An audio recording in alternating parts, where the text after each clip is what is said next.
அதெல்லாம் எனக்கு எந்த பாதுகாப்பும் தேவையில்லைங்க. மக்கள் பாதுகாப்பு போகும். நான் ஊடகவியலாளர் பக்கம் நிற்கிறவன் தான். ஊடகவியலாளருக்காக எத்தனை முறை நான் போய் களத்தில் நின்றுக்கிறேன். நான் என்றைக்கு நிற்பேன், இன்னைக்கு நிற்பேன், நாளைக்கு நிற்பேன். இந்த வண்டி அந்த வண்டி மோதுனுங்கிறதுக்கு ஏதாவது பெயிண்ட் ஒட்டிருக்கோம்ல, அடிப்பத்தான் சொல்லலை. அதெல்லாம் தப்புங்க. அப்படிலாம் சொல்ல கிடையாது. அடிப்பத்தான் சொல்ல இவங்க 4 தட்டு தட்டினாங்க, அவ்வளோதான். திருமாவளவன் அடிக்க சொன்னாரு, பேட்டி வாங்கி போடுறாங்க. இது உண்மையா? அப்போ இதெல்லாம் நீங்கள் ஒத்துக்கிறீங்களா? இதுதான் அவங்க ஊடக அறமாக முறைக்கிறான், திரும்ப முறைக்கிறான். எஸ்கார்ட் போலீஸ் வந்து சொல்கிறாங்கல்ல, எல்லா சேனலும் உட்காந்துல சொல்கிறத கேளுங்க. ஏன் எல்லா சேனல் மேலே நாங்கள் புகார் கொடுக்கல? அண்ணாமலை முந்திரி கொட்டைத்தனமாக இதில் வந்து விமர்சனம் செய்தது, எங்கள் மீது வழக்கு பதிவு செய்ய சொன்னது உள்நோக்கம் கொண்டது. அதாவது வண்டி, இருசக்கர வண்டியின் மீது என்னுடைய கார் மோதியது அப்படிங்கிறதுக்கு எந்த ஆதாரமும் இல்லை. ஆனால் அவர் வந்து இருசக்கர வண்டியை நிறுத்திவிட்டு எங்கள்கிட்ட வந்து சத்தம் போட்டதுக்கு ஆதாரம் இருக்குது. அவரை எஸ்கார்ட் போலீஸ் போய் நீங்கள் ஒதுங்கி போங்கன்னு கேட்குறாங்க, அவர் போக மாட்டேங்கிறாரு. அதன் பிறகு அங்கே இருந்த எங்கள் இயக்கத்தோழர்கள், தம்பி ஒதுங்கி நில்லுங்க, தள்ளி போங்கன்னு சொல்கிறாங்க, அவர் போக மாட்டேங்கிறாரு. அந்த இடத்துல நின்று வீம்புக்கான ஒரு விவாதத்தை நடத்துகிறார், வாக்குவாதம் பண்ணுறாரு.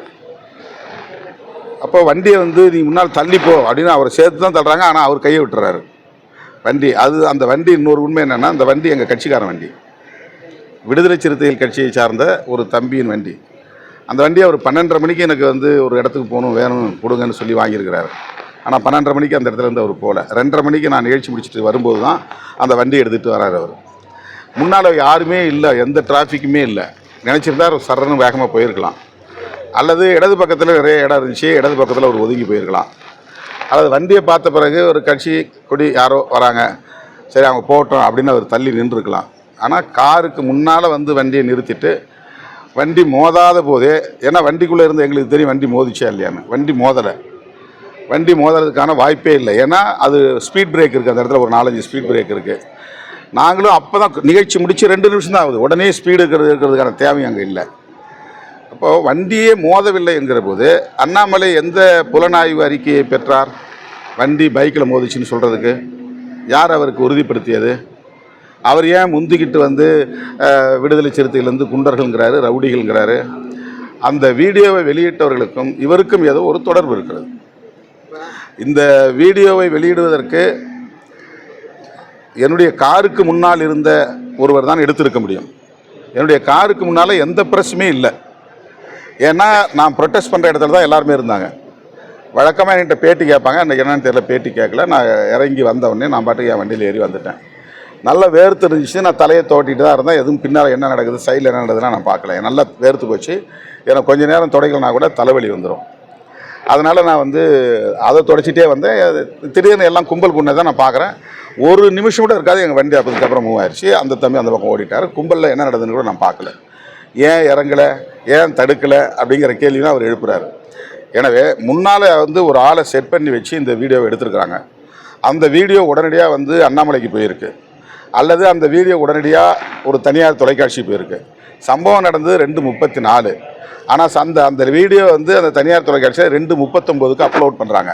5 நிமிஷத்தில் அந்த தனியார் தொலைக்காட்சிக்கு வீடியோ எப்படி கிடச்சிது? அவர் அங்கே வந்து எடுத்தாரா, அல்லது அவருக்கு வேறு யாராவது கொடுத்தாங்களா? உடனடியாக அண்ணாமலைக்கு மட்டும் எப்படி அந்த செய்தி வந்து தெரியுது? அவர் வந்து அடுத்த 1 மணி நேரத்தில் வந்து விடுதலை சிறுத்தைகள் வந்து குண்டர்கள், அவங்கள கைது பண்ணணும், திருமாவளவனும் அதுக்கு வந்து வேடிக்கை பார்த்துட்டு இருந்திருக்கிறாரு அப்படின்னு அவர் கண்டிக்கிறாரு.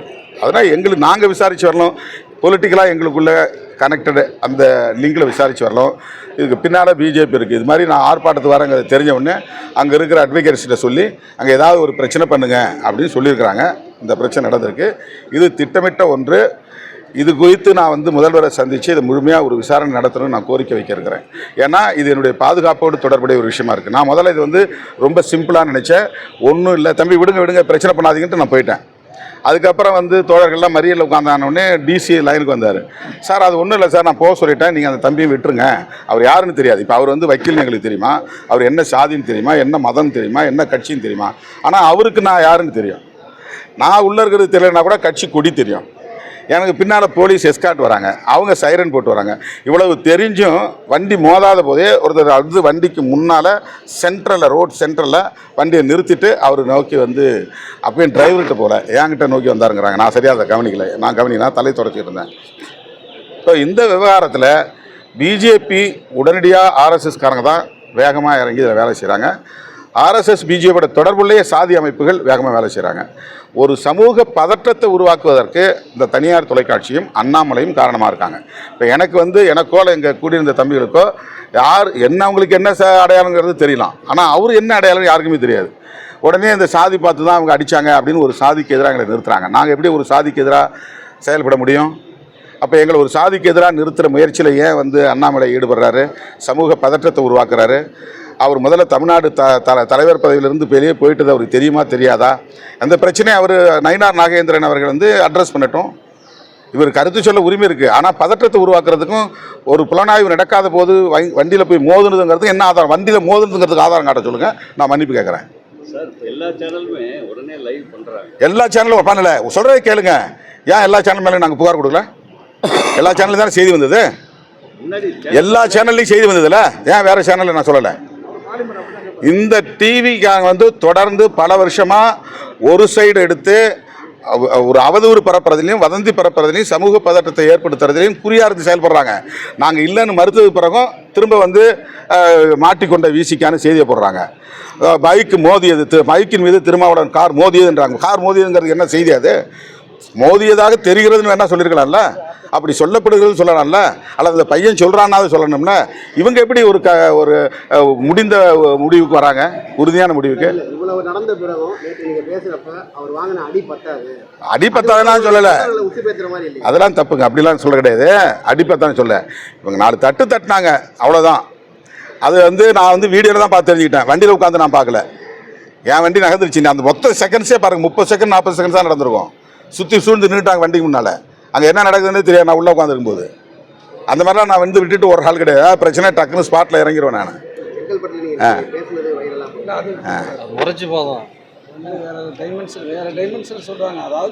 ஏங்க ஒரு கட்சி தலைவருடைய அடங்கமருங்கிறதுக்கான முழக்கம் வேறுங்க. அது நான் கிட்டத்தட்ட 35 வருஷமாக சொல்லிட்டு இருக்கிறேன், அவங்களுக்காக சொல்லலை.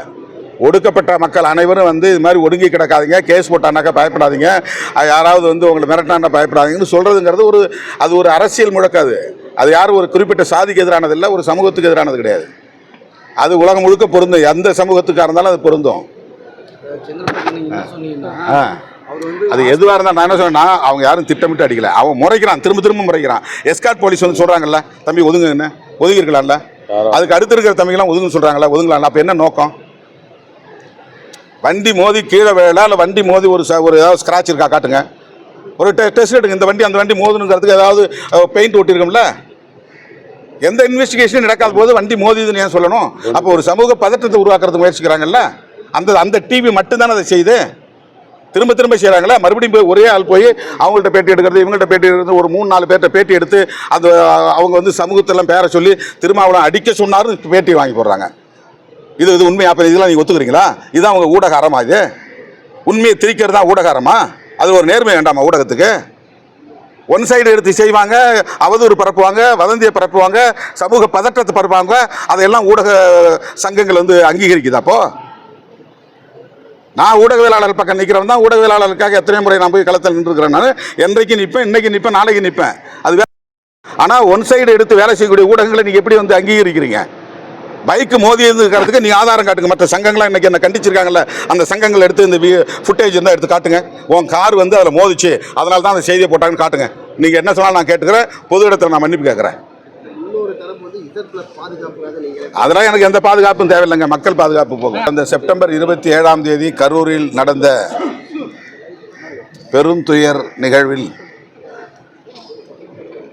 பலியான 41 பேர் குடும்பத்தினருக்கும் இன்று விடுதலை சிறுத்தைகள் கட்சியின் சார்பில் தலா 50,000 இழப்பீடு வழங்க உள்ளோம். கரூர் மாநகரத்தில் ஒரு திருமண மண்டபத்தில் இந்த நிகழ்வு ஒருங்கிணைக்கப்பட்டிருக்கிறது.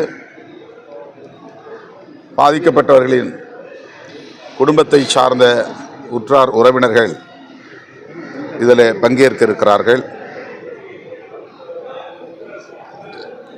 பலியான தோழர்கள் 41 பேருக்கும் குழந்தைகள் உட்பட அங்கே அஞ்சலி செலுத்த இருக்கிறோம். பாதிக்கப்பட்ட குடும்பத்தினருக்கு தலா ஒருவருக்கு அரசு வேலைவாய்ப்பு வழங்க வேண்டும் என்று தமிழ்நாடு அரசுக்கு விடுதலை சிறுத்தைகள் கட்சி வேண்டுகோள் விடுக்கிறது.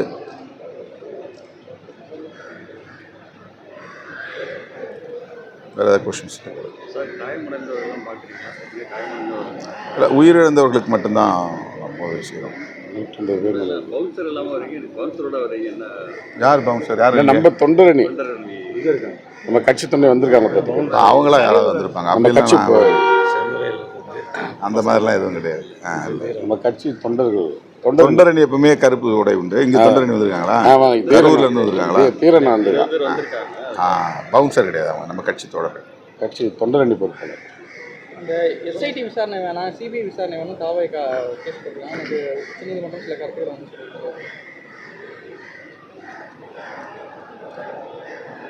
எஸ்ஐடி யார் கேட்டது? எஸ்ஐடி வந்து உயர்நீதிமன்றமே தானாக வந்து கரெக்ட். இல்லை, அவங்க வந்து என்ன கிரவுண்ட்ஸில் இந்த கோரிக்கை வைத்திருக்கிறார்கள் அப்படின்னு நமக்கு தெரியல. இதை நெரிசல் சாவு அப்படின்னு பொதுவாக எல்லோரும் சொல்லக்கூடிய நிலையில் அது நெரிசலால் ஏற்பட்ட சாவு இல்லை, புறநிலை தூண்டுதலால் நேர்ந்த சாவுகள் என்று அவர்கள் கருதுவதாக தெரிகிறது. அதனால்தான் இதை திசை திருப்ப பார்க்கிறார்களோ என்ற ஒரு விமர்சனமும் கூடவே எழுந்தது. விடுதலை சிறுத்தைகளும் அந்த விமர்சனத்தை வைத்தோம். நெரிசல் சாவு பிறரால் தூண்டப்பெற்று நடைபெறக்கூடிய ஒன்று அல்ல. தன்னார்வத்தோடு வரக்கூடிய தொண்டர்கள் ஒரு குறிப்பிட்ட எண்ணிக்கைக்கு மேல் அதிகரிக்கிற போது பல்வேறு சம்பவங்களில் நிகழ்ந்திருக்கின்றன. மகாமக நிகழ்விலே நடந்திருக்கிறது, கும்பமேளா நிகழ்விலே நடந்திருக்கிறது, பெங்களூர் என்று கருதுகிறேன் ஒரு கிரிக்கெட் விழாவின் போது நடந்திருக்கிறது, ஆந்திராவிலே அல்லு அர்ஜுன் திரைப்படம் பார்க்க போன போது அவரை பார்க்க வந்த இடத்திலே அது போன்ற ஒரு சம்பவம் நிகழ்ந்திருக்கிறது. இதுபோல கூடுதலான மக்கள் ஒரு இடத்திலே திரளுகிற போது, அந்த எண்ணிக்கை அதிகரிக்கிற போது அவர்களுக்குள்ளாக ஏற்படுகிற நெரிசலில் ஏற்படுகிற ஒரு துயரம் இது. அதிலே அவர்கள் வேறு என்ன கோணத்தில் இந்த கோரிக்கையை வைக்கிறார்கள், சிபிஐ விசாரணையை எதற்காக கோருகிறார்கள் என்று இன்னும் என்னால் புரிந்து கொள்ள முடியவில்லை. இப்போ பாஜக தலைவர் என்ன சொல்லியிருக்காருன்னா, அங்கே விஜய் வந்து அங்கே போனால் அவரை வந்து கொல்ல வாய்ப்பு இருக்குது அப்படிங்கிற மாதிரி வந்து சொல்லியிருக்காரு. ஏற்கனவே கொலை நடந்திருக்கு, இவர் போனால் இவரையும் கொலை செய்ய வாய்ப்பு இருக்குது.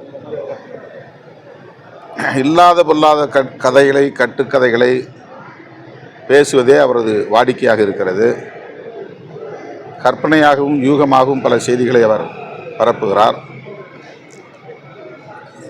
அரசியல் செய்ய வேண்டும் என்பதிலே யாருக்கும் மாற்று கருத்து இல்லை. ஆனால் சமூக பதற்றத்தை ஏற்படுத்துவதில் அவர் குறியாக இருக்கிறார். தமிழ்நாட்டை பொறுத்தவரையில் மாநில தலைவராக நயினார் நாகேந்திரன் அவர்கள் நியமிக்கப்பட்டு பல மாதங்கள் ஆகின்றன. ஆனால் இன்னும் அண்ணாமலையே தான் தலைவர் என்கிற மனநிலையில் ஏதோ பேசி கொண்டிருக்கிறார். விஜய் அவர்களுக்கு இங்கே என்ன ஆபத்து ஏற்பட இருக்கிறது என்று நம்மால் புரிந்து கொள்ள முடியவில்லை. அவர் மக்கள் செல்வாக்கோடு இயங்கக்கூடிய ஒரு தலைவராக இருக்கிற சூழலில் அவருடைய உயிருக்கு ஆபத்து விளைவிக்கக்கூடிய அளவுக்கு என்ன சூழல் இங்கே நிலவுகிறது, அண்ணாமலை தான் விளக்க வேண்டும். சார், நிறைய கோரிக்கைகள் வைக்கிறார் நீதிமன்றத்தில். விஜய் பின்னாடி யாரும் வரக்கூடாது, வந்தால் தறியடியெல்லாம் நடத்தலாம், அந்த மாதிரி இதெல்லாம் கூடாது. எதுக்காக அவர் அந்த மாதிரி என்ன கோரிக்கை வைக்கிறார்? நிறைய இந்த மாதிரி கூட்டம் எப்படி தொடரக்கூடாது, கரூருக்கு வந்தால் பந்தோபஸ்து கொடுக்கணும், கூட்டம் ஏதாவது நெருக்கடி அந்த மாதிரி நெரிசல் இருந்துச்சுன்னா தறியடி கொடுக்க நடத்துறதுலாம் அனுமதி தரணும், அந்த மாதிரிலாம் நிறைய சொல்லியிருக்காரு. அதை நீங்கள் எப்படி பார்க்குறீங்க? அது இந்த நெரிசல் சாவுக்கு பிறகு ஏற்பட்ட ஒரு அனுபவம், ஒரு படிப்பினை. ஆகவே அப்படி அவர் கோரிக்கையை வைப்பதில் ஒன்றும் தவறில்லை. உச்சநீதிமன்ற நீதிபதிகள் சொல்லியிருக்காங்க, அமர்வு நீதிமன்றம், அதாவது சென்னையில், மதுரையில் வந்து உயர்நீதிமன்றத்தில் வந்து வழக்கு இருக்கிறப்ப அவங்க எப்படி விசாரிச்சாங்க, அதையும் கேள்வி எழுப்பியிருக்காங்க. மதுரை உயர்நீதிமன்றத்தில் டிவிஷன் பெஞ்சில் விசாரணை நடக்கும்போது சிங்கிள் ஸ்டேஜ் எப்படி சென்னையில் விசாரிக்கலாம், கரூர் ஜூரிஸ்டிக்ஷன் வந்து மதுரைக்கு சேர்ந்தது, அதனால் அப்படி கேட்டிருக்காங்க. அது அவங்களுக்கும் நல்ல விஷயம். அண்மை காலமாக இதுபோல் ஜூரிஸ்டிக்ஷன் மாதிரி விசாரிக்கிற நிலையை நாம் பார்க்கிறோம். நீதித்துறையில் இது போன்ற நடவடிக்கைகள் எந்த பின்னணியில் நடக்கின்றன, சட்டப்பூர்வமாகத்தான் இவை நிகழ்கின்றனவா என்று தெரியவில்லை. இந்த கேள்விக்கு உரிய நீதிபதிகள் தான் விளக்கம் தர வேண்டும். அவர்கள் எந்த அதிகாரத்தின் அடிப்படையில் எந்த சட்ட பின்னணியில் அதை செய்தார்கள் என்பதை அவர்கள் தான் விளக்க வேண்டும். அதிமுக தாவேகா கூட்டணி ஏற்படுறது ஒரு பேச்சு போயிட்டு இருக்கு சார். அப்படி அந்த கூட்டணி ஏற்பட்டால் திமுக கூட்டணி கட்சிகளோட வெற்றி வாய்ப்பு வருகின்ற தேர்தல் எப்படி இருக்கும்? இல்லை, இது ஒரு யூகமான கேள்வி. அதிமுக தரப்பிலே பரப்புகிற ஒரு வதந்தி, அவர்கள் ஏற்கனவே பாஜகவோடு கூட்டணியில் இருக்கிற போது தமிழக வெற்றி கழகம் அந்த அணிக்கு எப்படி வரும் என்ற கேள்வி எழுகிறது. ஏனென்றால் பாஜக எங்களுடைய கொள்கை எதிரி என்று விஜய் அவர்கள் ஏற்கனவே அறிவித்திருக்கிறார். அப்படி என்றால் பாஜக, அதிமுக, தாவேக ஆகிய கட்சிகள் கூட்டணியில் இருக்குமா, அல்லது பாஜகவை கழற்றி விட்டுவிட்டு அதிமுக வெளியேறுவதற்கு தயாராக இருக்கிறதா என்ற இன்னொரு கேள்வியும் எழுகிறது. எனவே அதிமுக தலைமை ஒரு கூட்டணிக்கு கூட நம்பத்தகுந்த அந்த நம்பிக்கையுடைய அல்லது நம்பகத்தன்மையுடைய ஒரு கட்சியா என்ற கேள்வி இயல்பாக எழுகிறது. பாஜகவை கழற்றிவிட்டு அதன் பின்னர் தாவேகாவோடு கூட்டணி வைக்க அவர்கள் தயாராக இருக்கிறார்களா, இந்த கேள்வி எழுகிற போது அவர்களின் நம்பகத்தன்மையும் கேள்விக்குள்ளாகிறது. கடந்த 6ஆம் தேதி இபிஎஸ் விஜய் சந்திப்பு நடந்ததா ஒரு பேச்சு. அதான், அது ஒரு யூகம் தானே. சந்திச்சாங்கன்னா சொல்லுங்க, சந்திச்ச பிறகு பேசுவோம். இப்போ வாகனம் மோதினதுல பிஜேபியோட தலையீடு இருக்கு, அவங்களுடைய சதி இருக்குன்ற மாதிரி சொல்லியிருக்கீங்க. எந்த அளவுக்கு